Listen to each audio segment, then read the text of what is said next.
What is going on YouTube? It's Brendan from Market Makers. Guys, had to travel the last couple days. I'm back. We need to talk about the charts, talk about the market, and I'm not going to make you wait for the Bitcoin TA this time. We're going to jump right into it first. But guys, we got to talk about a couple of key things. Powell was interviewed yesterday. Fed Chair Powell was interviewed by the Cato Institute, a libertarian think tank. A lot of my views align on the libertarian side of the argument.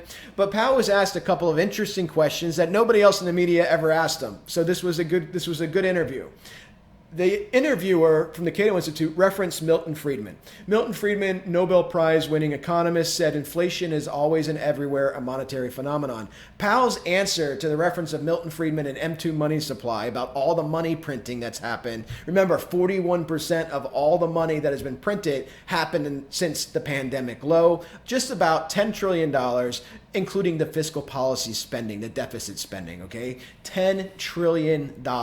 Powell's answer was, well, the economy's changed a lot since Milton said that statement. That was Powell's, I'm paraphrasing, but that was roughly his answer. And then Powell said there's a lot of different theories on how inflation happens. Now, I don't know about you, but that scares the shit out of me that's the Fed chair, the head of the Fed bank, if he doesn't understand how inflation happens. And it makes sense, right? Because you could be cynical and say he's saying that because he's a political animal, right? The brain dead president appointed him again. And so he can't throw shade and say, you know what, Biden's spending too much money. That's why we have inflation. Biden's spending money and we're printing trillions upon trillions of dollars. That's why we have inflation. So you know he's not going to say that, right? But if you think about how the Fed reacted to the inflation rising all through last year, remember it got up to 7% in December. That's when Biden came out and said, this is peak inflation. No serious economist thinks it's going higher. Biden said that in December.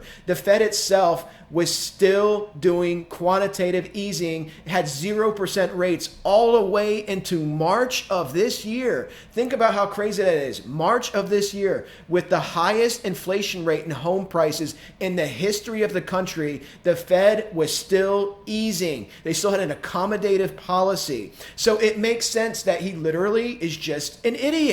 That makes total sense when you look at the actions. I thought, he's got to be lying, right? Because politicians all lie. He's basically a political animal. But no, I think he really believes that. Well, there's a lot of different reasons. Supply chain, Putin, I don't know, it's raining today. Could be a lot of different reasons. Nothing to do with $10 trillion in money printing, 41% of the money supply, right? Doesn't attribute a large part of it to that. Guys, that's like mind-blowing to hear the head of the Fed, arguably the most powerful person in the world right now, say he doesn't know what causes inflation. There's lots of theories about it. So that's I couldn't handle it. So I had a rant about that. But let me know what you guys think about that, because that just blows my mind. And that's scary. It's really scary for the health and welfare of the country. Guys, let's talk about Bitcoin. Bitcoin is on a little bit of a pump. I'm going to show you where I'm interested in. This is Dante's Descent. 11 bars on a weekly time frame drop, 9-bar run up, 20 bars between swing highs. Again, this pattern is holding true 2/3 of the way through it. If it holds true still, we know 25,210 is the top, the swing high top. And of course, we have our prediction of where Bitcoin will go, the 1618, 10,591 on that October 31st Halloween weekly candle. Not a price sensitive pattern. Bitcoin could come down to 3K. Bitcoin could stay up here at 12, 15K. It's a candlestick pattern, guys, but it is tracking 100% true. And speaking of patterns, guys, remember the 7-year apocalypse. If you guys didn't watch my 7-year apocalypse video, I made it over a week ago. It's literally called 7-year apocalypse. It's 2 parts. Check that video out. Watch the first part for sure. And you will see the 7-year cycle tied to the Hebrew calendar. The 7th year is the Shemitah year. Why is it important? Because every single equities drop of 50% or more going back to 1973 has happened in that 7th year, the Shemitah year, up to and including this one, September of November 21, guys. This is when the Shemitah year started.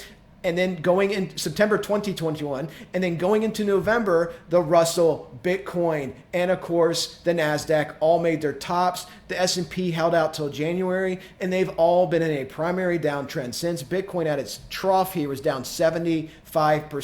So the Shemitah cycle continues with a 100% hit rate. The other thing that's a 100% hit rate on the Shemitah cycle, 73, talking about .com, talking about 2007, 2008, and of course where we are now. The other thing that is a 100% hit rate is that last part, exiting the Shemitah year, which is September of this year that we are in right now, the last half of that year, the last half of that Shemitah year, which is moving towards Elul 29 in September, which is September 25th, we should see an acceleration of price decline because the same thing happened in .com. The same thing happened in the great financial crisis. So I expect it to play out again. And now, to add to the confluence of that, Scott Minerd from Guggenheim Partners, a massive fund, was on CNBC yesterday saying he expects a 20% decline in stocks between September and end of October. You have Deutsche Bank coming out 2 days ago now saying they expect a sharp decline in equities prices. Goldman came out and said housing demand is down by 39%. Guys, the economic indicators tell you the markets are going to unravel. That's how I view the market. That's why people say I have a bearish bias, because I am a realist, and I know the market that we are trading in by design must be squashed to bring down inflation. So let's go ahead and look at Bitcoin on the daily. Daily, you see this nice price bar here, but just be aware this is standard volume so far. We don't have a breakout volume bar. It is a nice big fat bar, but on the daily time frame, guys, you haven't even got to the first level of resistance, which is 21,421. Looking at our MFI or money flow here, you had a nice double bottom form, and now you got your move up. Guys, this is the money flow that you get if you join Market Makers with the join button for our Discord under the video, or our Telegram in the video description. But there are free MFIs on TradingView. Highly suggest you use it. Volume weighted RSI, because remember, volume is a leading market indicator. Traditional RSI only measures price action. Price can be manipulated. Volume cannot be manipulated. It is real time. So check out an MFI. Guys, if you're going to trade Bitcoin, this is going to be a word from our sponsors. If you're going to trade Bitcoin, check out BITGET. This helps support my channel. This helps support my room. Really would appreciate it. And SimpleFX for all the equities. Those links are in the video descriptions. I would appreciate your guys' support. So let's look at this. Where could we go in the daily? 3D2's at 21.4. 0.5's at 22,322. I want to show you in the smaller time frames where I'm looking to be active in Bitcoin. Now, to give you another look here at the 8-hour time frame, right about 21.6, 21.8, right in here, we'll be back testing that 618 on the resistance fan. You see that? So I want to show you on the 4-hour time frame, because the 4-hour time frame, as you guys know, we've been talking about extensively for trading the primary downtrend, right? The quadrant I want to be in is right here between the 233 and the 200. We're just now hitting the 233. You see this? And we're getting some rejection here off the 233. But I want to see Bitcoin come up and test the 200, which is roughly 21.6. Again, confluence with the 8-hour time frame, confluence with between the fibs on the daily time frame. I want to see the 200 get tested. A couple of reasons why. Remember, Bitcoin trades 7 days a week, 24 hours a day. Equities do not. Equities could easily rally into the CPI print, which is Tuesday. And if that print comes in lower, which it should come in fractionally lower, you can see retail continue to rally or hold up the rally or get volatility in the range. So Bitcoin has some time here to come up and tag some of this, and you could also get overspill, right? Now on this channel, guys, we've been over many times, and I don't want to make this a 30-minute video. Add the 200, 233 to your 4-hour time frame, and then just pull it back. Look at the massive trades that you get off the 4-hour time frames at 200, 233. Be aware. This is what I'm looking at. Want to see that 200 get tagged. I want to see a top being made. On the 4-hour time frame, we only have really 2 candles that have touched the 233. Can't build our Wyckoff range yet. And what do I mean by build a Wyckoff range? Well, guys, when I look at things, I look at structures. Market structure is very important, right? So Wyckoff is essentially giving you a volatility trading range. And when you build these ranges out, you can see certain steps have to be made by price. So here we have what would be a selling climax, even though there's no wick on this, it's just an example. And you can see the volatility in the range, your reaction up here gives you your ceiling. You get up thrust. When up thrusts fail, you fail to build that cup base, you have a reaction to it, right? You get up thrust again, reaction to it. Come back up a third time, up thrust, reaction to it. And then what happens, guys? You lose your trading range, you fall out of your trading range, you get some type of broken double bottom here, and now you shot back up, okay? So Wyckoff gives you these steps, and remember, what you want to do is break out, make a cup, and move up. Or when you break down, we didn't make our cup this time, you just fell down in a big blood red bar, but you want to do the same thing in reverse, make a cup and move down, back testing previous support, which would be resistance, right? So this is what I'm looking at as a 230 or the 200 right here on the 4-hour time frame. Let's look at the 1-hour time frame.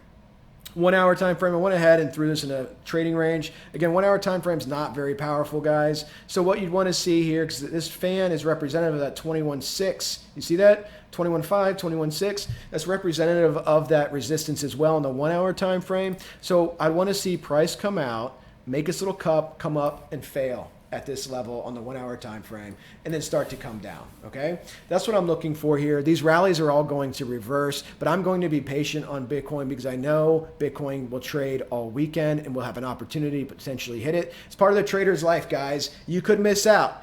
This could do something like this weekend. But what I'm doing is waiting on the 4-hour time frame. Again, high probability trades. I want to be up here. I want to be battling this. I want to see a battle, right? I want to see candlesticks up, candlesticks down. I want us to form a trading range where I can track this, watch the steps, and look at the progress, and then trade accordingly, okay? Because I'm going to be looking to short where I can because I do anticipate these markets turning around.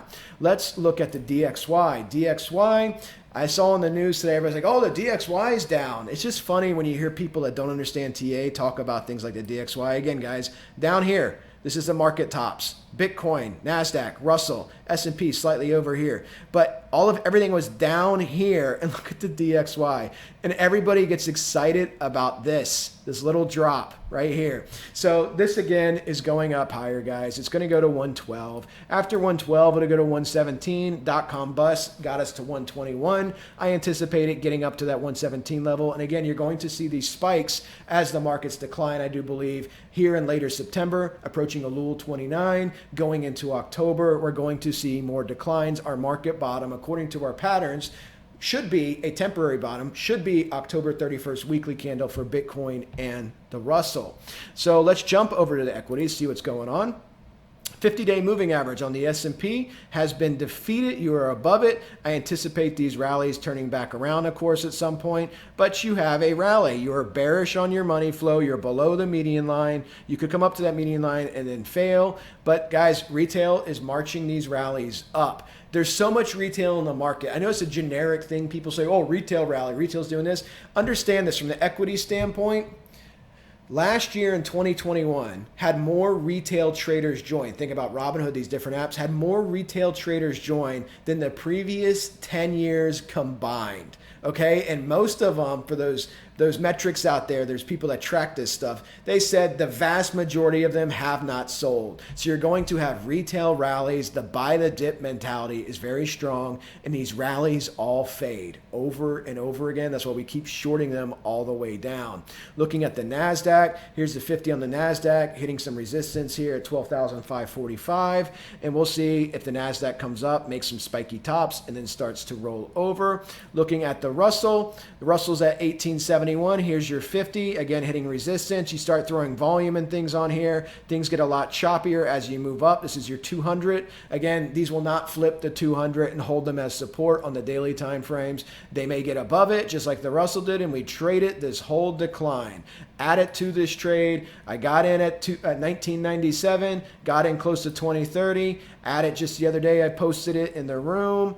Add it down here, where we get to 1825, 1830, somewhere in that range. And now I got this little pump up. I'm DCAing in to a declination in price. Okay, so I have a very high, nice blended price with a big position up towards the top. I'm going to keep adding to this because I expect these rallies, whether it comes up here, makes top and comes down, I expect these rallies to keep declining. I'm going to keep these positions in a massive position, capitalizing on these declination in the markets. And let's look at what we got. We got Russell, we did NASDAQ, we did SP, we did Bitcoin, did DXY. Let's look at gold real quick. Gold's not doing anything. Gold is really flat still, guys. Here you can see they have the Wyckoff range for it. And what I'm looking at here in gold is you got some up thrust and you're trying to build this higher low structure. Get up here, get your cup, and move up. But again, if the DXY continues to rise, gold will potentially fall out at bottom here, coming down towards 1425. You can see that double bottom structure, but you're having a problem getting velocity. What is oil doing? Oil, look how close this thing is adhering to the 45 angle over and over again. Look at all this. So you can see it using it over and over again as support, and then once again it's bouncing up. But again, global recession, oil, as you guys know, we talked about it going to 80 bucks. What, 2 days ago, my last video, 3 days ago? And look where you got to. You got to 81.451. Look at that right here. So really close. So, good prediction. Oil, like I said, once the supply becomes a real issue and economies do settle down and the winter time comes and we have a cold winter and they need more oil as an alternative, they need natural gas, they need a bunch of different things. You could see energy come back up, but I think there's a cap because of the market declining around the world, the global recession kicking into full force, guys. So just be aware of that.